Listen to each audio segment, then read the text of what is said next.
Welcome to the Answers Yes podcast, where we interview some of the most interesting people that have said yes to opportunities in their life. We hope that through these stories, you can learn to create your own destiny by saying yes along the way. Join us as we explore the new series covering topics such as passion, integrity, and hard work.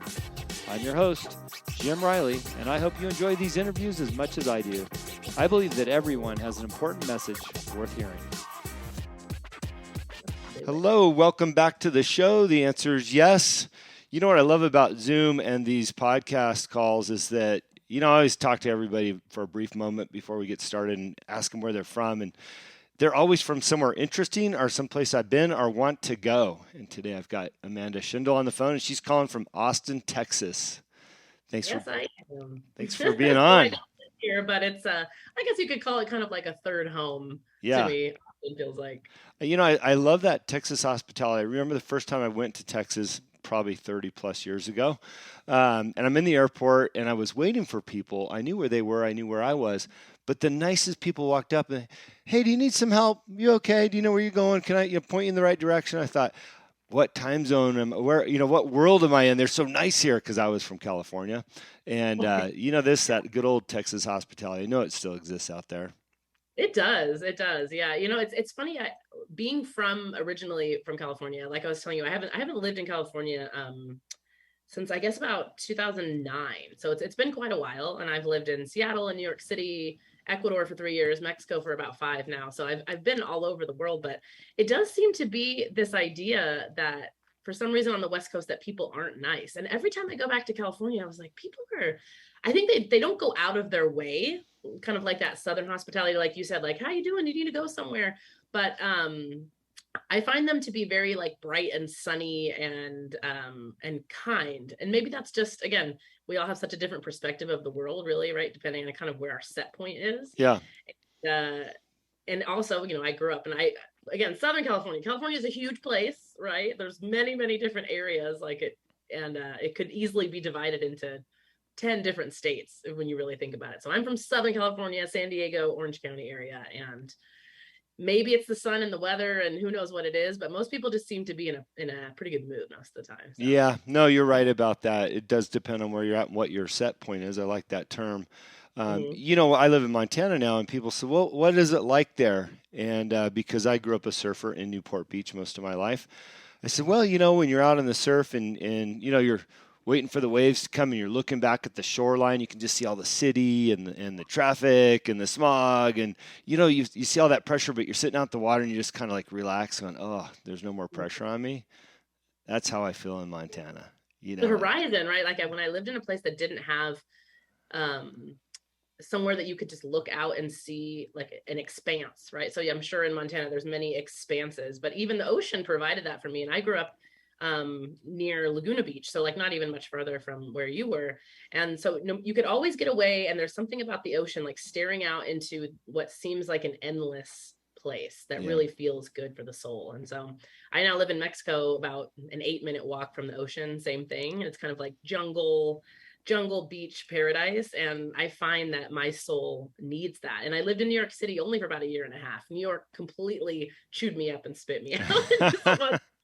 I had some beautiful friends and a lot of great learning experiences there, but there was something about not always in my view and sight that there was always a building or a person or something. Mm-hmm. And I felt that trapped feeling of like, wait, where can I go where there's just nothing, where there's just an expanse of space? Yeah. Yeah, that was a challenge for me. So. Yeah, I bet. Well, I'm sure we're going to circle back to some of this type of conversation here, but let's get some background on you, where you came from, and how you got to where you eventually became doing what you're doing today, and some of your yeses along the way.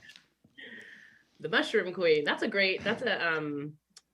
way to frame, looking back. It's so interesting when we tell people that we don't know our life story and what details that we choose to include. And I really like the framing of what have you said yes to, because that's where a lot of the important decisions come from, right? It's when you didn't choose to stay comfortable or stay in the way that you were supposed to. And, my life really has been filled with a lot of yeses, a lot of it feels right and yeses. And for many, many years, I'm 40 years old now, but for many years, especially in my 20s and 30s, that was looked down upon by family, society, you know, even close friends of just like, what are you doing? Like they didn't quite see that full picture. And I think something that just it brought up in me when you mentioned this, and I will get to, you know, some of my big yeses, is that when you say yes to a feeling or a place or something that life is bringing you forward into, you don't have the whole picture in front of you. And that is what I think makes so many people nervous in your life or your family or your spouse or whoever, is like, well, you don't, but where are you going to do and what's going to happen then and where are you going to live? And you can't see the whole picture. And I think that's a really key piece to people who want to listen more to their intuition. To me, listening to your intuition, it just gives you like the next step. It always reminds me of Indiana Jones, right? When he's taking one step at a time, and only when he steps does the rock appear. Mm-hmm. It won't appear until he steps. And so I always think of that visual because, you know, I'm like anyone else. I still get anxious and nervous, and I would love to control everything and have all of the circumstances and finances figured out before I say yes. But most of the time, you can kind of just take the little pieces of logic and information that you have on a decision. And usually when it's a big one, you don't have the whole picture, right? Yep. It's literally, that's why it's called the comfort zone.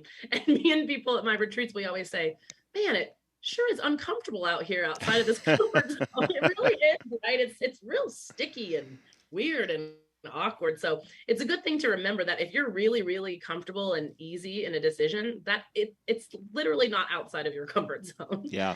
So yeah, like I said, I grew up California girl. I'm the youngest daughter of 3. I have 2 older sisters, and we grew up kind of like, you know, Irvine, California, in the suburbs. Went to public school. I moved around a little bit in my teen years, went over to Virginia for a few years and got to experience quite a bit of moving around kind of junior high school age, which I really feel was challenging at the time, but has helped me on my path of being like new friends, new teachers, new everything. Like, you know, who am I? Mm-hmm. And so early in life, I got that experience of not always having the comfort that, you know, I know everyone and I know where everything is. Like we had to move and shift. And I started high school back in California about halfway through 9th grade, which was weird, right? Everybody knew each other. They all went to the same schools and like, who's this kid? And wait, you're from California, but then you lived over there. And so that's helped me have the confidence and stability that when you first make a big decision or you move into a new place, there's going to be some, you know, maybe 6 months even of just like, it doesn't really feel right. It's a little bit awkward. I ended up going to a little Christian school in San Diego that's called Point Loma Nazarene University. Yep. And I think looking back, my parents really wanted me to go there because, you know, I think they're thinking just go there and find a Christian man. This is going to solidify, you know, this religion that we've brought you up in, and you're just going to have a family. And you know, they weren't so concerned about education necessarily. Let's say that. And what ended up happening to me there is I fell into a group of friends because we were so deep, actually deeper than many of us have ever been in our lives, into religion, right? And into these different subsects of all these different denominations of religion. What happened to us is we ended up, I think, long story short, of a lot of the group of people I was around, is throwing out the baby with the bathwater, right? We were like, we don't want any part of this. Like, this is baloney, you know? And that was really a period of my life where I went through the unraveling of my belief system and realizing it wasn't mine. It was just something that had been given to me. And so as a rebellious, you know, 21-year-old, I was like, fuck it all. And I'm an atheist now. And none of it makes sense. And it's all a way to oppress and control. And along this path, I was introduced to psilocybin mushrooms. So as a young girl, you know, I was kind of like a dare kid, right? You sign the paper, you're not going to do drugs. And cannabis was kind of always in my life, you know, just as a college kid. And that was a real eye-opening experience, just to, like many of us that are in our, you know, teens and 20s, cannabis can be a way to just pull off the veil of like, what is authority? What is society? Why is it made up this way? And do we have any choice to make in that? Or is it just the way that it is and you throw your hands up? So in my early psilocybin journeys, they were very much recreational. However, they were always sacred. And when I was there, I didn't know what that word meant.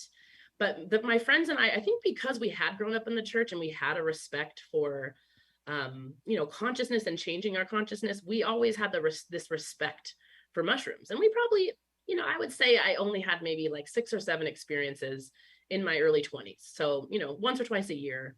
with the same group of friends. We were always like out in nature at a really private place.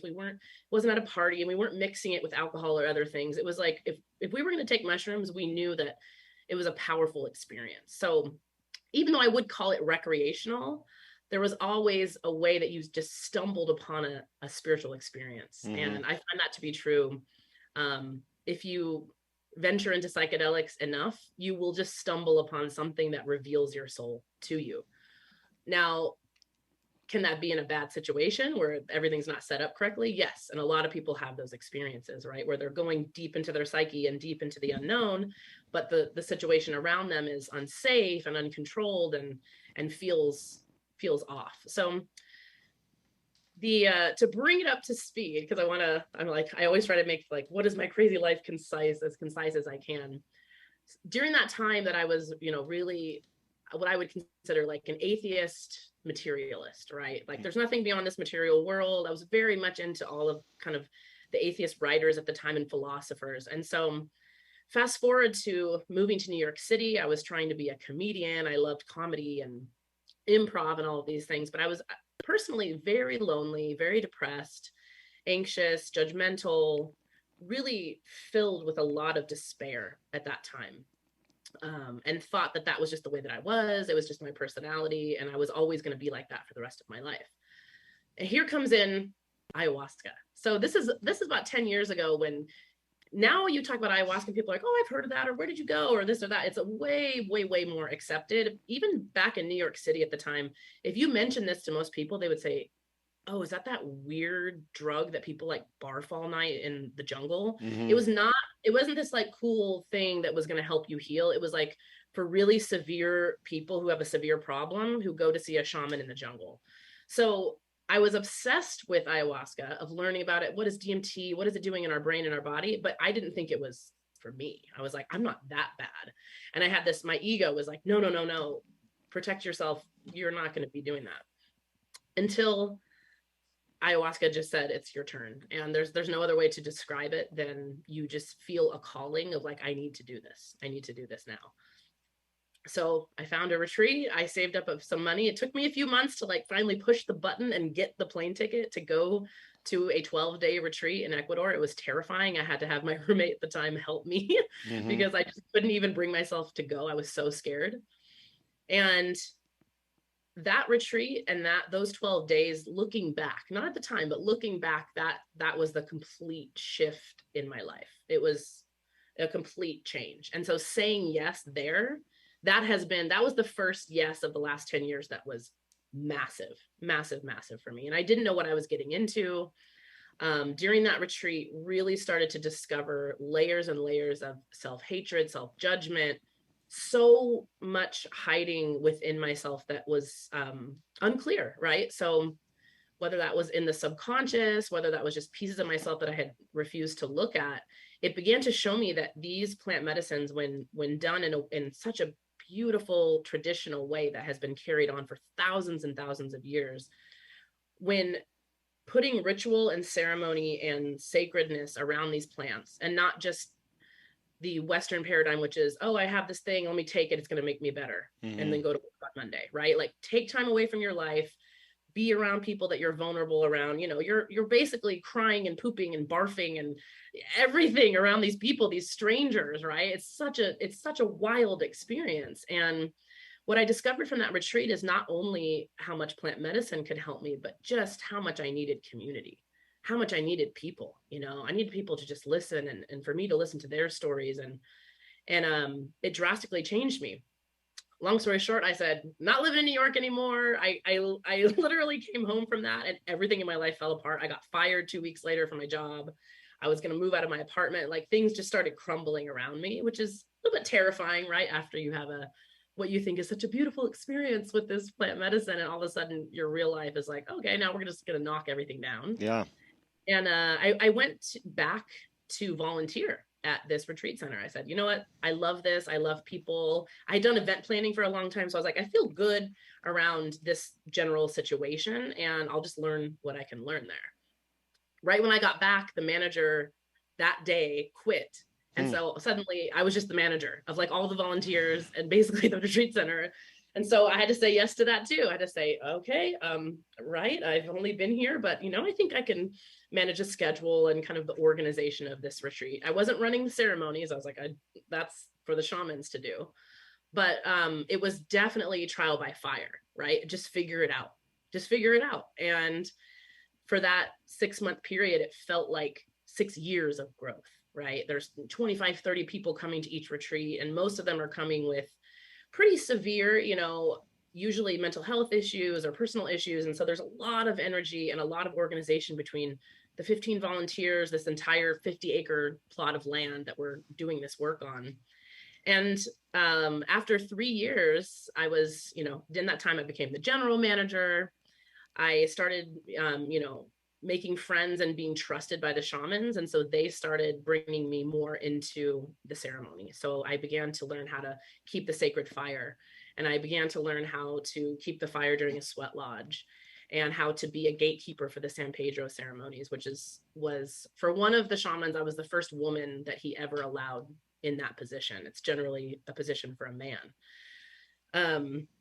And it's a tough position because you're drinking cactus for about 12 to 15 hours, and you're hauling wood, and you're setting up fires, and you're watching to make sure that everyone who's in the bathroom is back. Like you're really holding the container for these deep, profound experiences. Mm-hmm. So through that time, I think, I was kind of unofficially initiated into a lot of these practices. And while I was at that retreat center, I was there. I would go home to San Diego. I would, get a job for like 3 months, save a bunch of money just so I could go back basically and volunteer and work there. And so I was just, my family at the time is like, Amanda, you're 35 years old. You don't have any money. You keep running off to Ecuador. They don't understand what I'm doing. I have this profound transformation of witnessing human beings go through, potentially one of the most expansive weeks of their life. So to me, it's hugely fulfilling, but it still wasn't mine, right? I wasn't making money. It wasn't like a path that I could see of, how am I going to take care of myself? So my very last, I was feeling the need to change and to do something different for myself. And I went into an ayahuasca ceremony, which I take extremely seriously. And in a course of 3 years, I think I only drank ayahuasca about 6 times, which other people, they're like, sure, is there a space open? I'll drink. For me, I have such a deep respect for ayahuasca that only when I really feel that she calls me and says, you need to come sit in ceremony is when I'll do it. So this time it was like, she was like, you need to get your ass to ceremony. I come in, and I've told this story on some other podcasts, and I'm very aware that this can, to some people just can sound crazy, but if you've had these experiences with any sort of psychedelics or altered states of consciousness, you understand. That was the night that I met ayahuasca. And before that, I had had beautiful journeys, but like her actual spirit had never come to me. And it was, to me, that night was stories that could fill 19 books. It was infinite. But one of the most prominent intentions that I had was, where do I need to go with my life? Do I need to stay here and keep training? What am I doing right now? Where's my life taking me? And like a very stern grandmother, she just says to me in really plain terms, she says, you're going to Mexico and you're going to give people mushrooms. And I was like, what, how, when, where do I, what? Nothing else, just that. No instructions, no, where am I going to get money to do it? And at this point, I hadn't taken mushrooms since I was like 22. So here I am, 36. And I was like, I don't live in Mexico. I don't really know that many people in Mexico. And I don't know where to get mushrooms. But the next day there was a fire inside of me that was like, oh my gosh, this is real. This is what I'm going to do. And I had $500 to my name and just a dream. And, just started like we do. We have this magic of the internet. Well, how much would it cost to run a retreat center? Like, how much would it cost to get a shuttle from the airport, right? Like, okay, let's see if we can do this. And with the help of what can only be explained is I always feel like I have 10,000 angels and guides around me at all times, because there's no way I could have done this on my own. Our very first retreat it was about 6 months later from when this all happened. I just put up a Squarespace website and hoped that somehow people would find it. I had no money for advertising or SEO or anything that would attract people to this website that says, hey, come take mushrooms with some girl in the jungle in Mexico. And 20 people came to our first retreat. Wow. the most we've ever had to this day, because we realized 20 is a lot. Yeah. And now we range more in the like 12 to 15. But from that point, so that was in not 2019, I apologize, January 2019 to this day has been the growth and the birth of the Buena Vida psilocybin retreats, which is my life's calling. It's my heart's calling. I have such a beautiful relationship with psilocybin, with mushrooms. And I really feel that in the retreat setting, about 30% of my job is working with mushrooms, and the other 70% is working with people. And I really love humans. I love our potential. I love us in our darkest places. I love us in our sadness. And I think that the people that have come around me, my colleagues and other leaders, we provide in these retreats such a heart-centered space for people to just let go and just relax for a minute and really be with themselves where they're at, right? Not like, well, here's where I need to get and here's what I want to heal and I need all my trauma to go away. And what I've realized over the years is so many people don't have a place in their life to just be, right? To just say, I feel like shit today, and not have someone go, well, you should do this, and maybe you should be grateful, and maybe you should change, because I'll feel more comfortable. Right. Get to this place where they can just finally be themselves, right? And of course, take psilocybin in a very safe, extremely held, beautiful container, a beautiful setting. And most people come to the retreats, and we go on and on about ceremony on the website, but once people experience what a ceremony is, you have an idea in your head. You're like, a wedding ceremony, a graduation ceremony. Like, what is this? What is a ceremony? Like, is it just pomp and circumstance, right? Are they just saying that so it sounds cool and there's sage or whatever it is? And I used to think that. I used to think like, oh, this is just something that I'll respect because it's a tradition, but it doesn't mean anything to me, right? And now ceremony means everything to me. It's a way you can bring context and specialness and sacredness to anything in your life. So yeah, a big part of what we do is hold people in, not just, hey, come to Mexico, we'll like give you some mushrooms and like babysit you, and maybe you'll have some sort of revelation and go home. But my vision and what I hope to bring, and what I think that we do a pretty good job of bringing, is what do these sacred teachers, what my belief is that there's a consciousness that runs through this fungi, this, the oldest living organism on this planet, billions of years old. There's somehow these fungi have collected data and information and stories and knowledge, and they have a way of connecting with our DNA so that we can, in a very short period of time, 3 to 4 hours, somehow, we don't even know the mechanisms of action yet. And any scientist who tells you they do, they don't really. And I work with a neuroscientist, and she's like, yeah, we don't really know.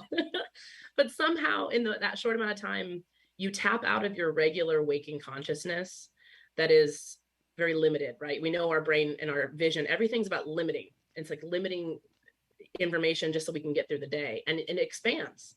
It expands for a moment so that you can find those places within yourself where your resentment lies, where your unforgiveness, where your hatred, your judgment, where all those things just still live within you, within your body and within your brain. And I believe in the right container and with the right support around you, you can be brave enough and courageous enough to face those things and to accept them and to meet them face to face. And I always tell everyone who comes to a retreat, they don't think so. The people, they think they're scared and nervous, but I say, if you're sitting here in this ceremony, you are in the top 1% of human beings on this planet, because you are willing to do what most people go to the grave and never do, which is completely face yourself. Completely say, I'm ready. I'm ready to see all of it, all of the dirt, all of the shame, all of the guilt. And you don't even know which one it's going to be, right? Which one's going to come up in each ceremony? Is it going to be beautiful, loving, and you get to meet God and it's, this amazing experience? Or are you going to be kind of writhing in pain from, your relationship with your father the whole time and having to like face your resentment, And so you don't know, right? You don't know. So the best that we can do is kind of prepare and set the container of like, whatever comes up for you, we will be here for you. We will hold this energetic space of love around you. We will support you the next day with integration tools, with somatic movement, so that you can begin to like really keep these lessons inside of your body and keep this, whatever knowledge that you gained from the ceremony, that it can actually translate into your life and not just be like a cool trip you had one time. Yeah, so I've gone down many rabbit holes, like I do. So. Yeah, it seems like it. Well, I have to ask, how do your parents feel now? Oh man, it's been such a honestly really beautiful journey with both of them.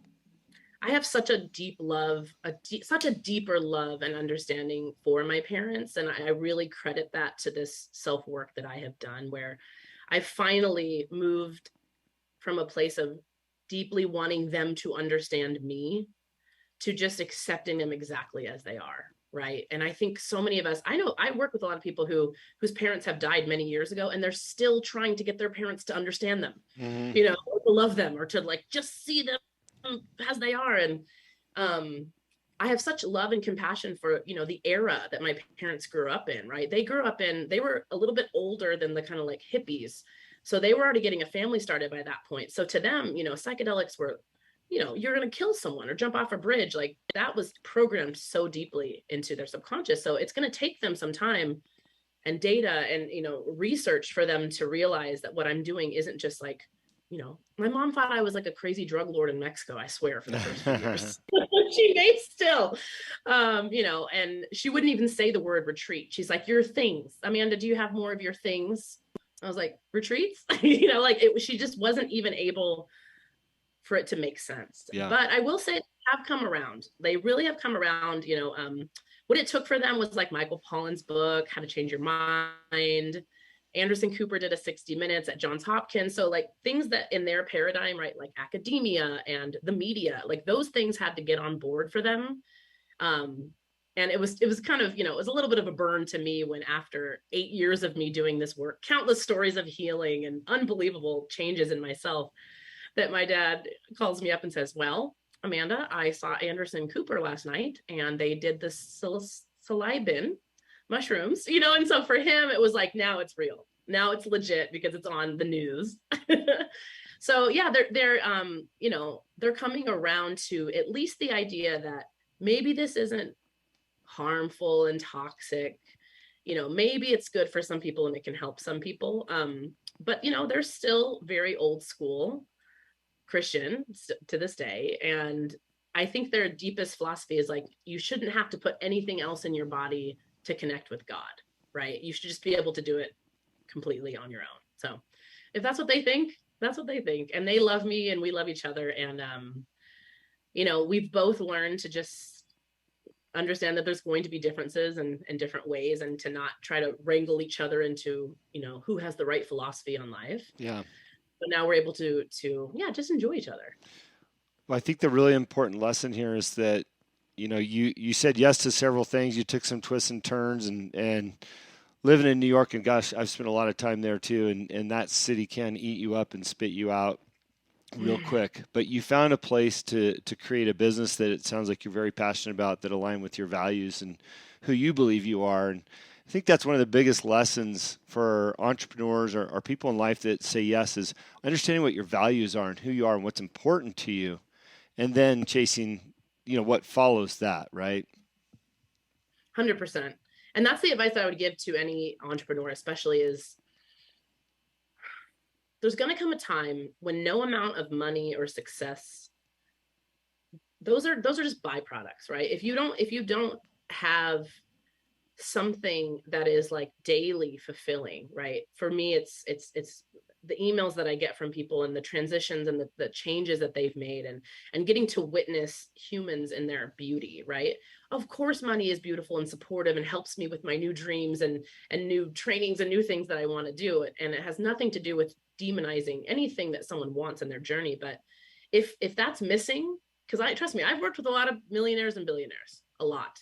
And I know that just money is not enough. Like, you get 10 million, you're going to want 100. You get 100, the next guy has 500. Like, it's a never ending draw to like this idea that you're going to be happy once you get this. So any venture or anything you want to do, you're right. You have to have something that fulfills you in just the doing of it, So that's, it took me many years and it took me so long to find that. I meet 20, 25-year-olds all the time that are like, I don't know what I do in life. And, I don't have a purpose yet. And I was like, keep going. I was in the service industry for 10 years.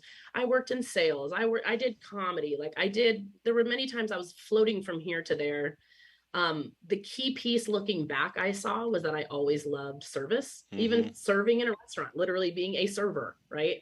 I enjoyed watching people enjoy their night or conversation or whatever that was. So keep following those little, if you look back, if you've had a bunch of different jobs or careers, or even if you've only had one, there's probably something within that, some piece that you do really enjoy.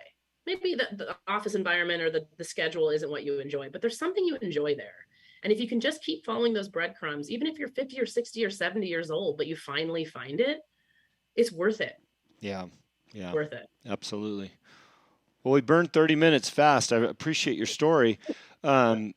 What's next for you before we go and sign off? What's next for you? Where's the retreat going? How's it expanding? Are you right where you need to be?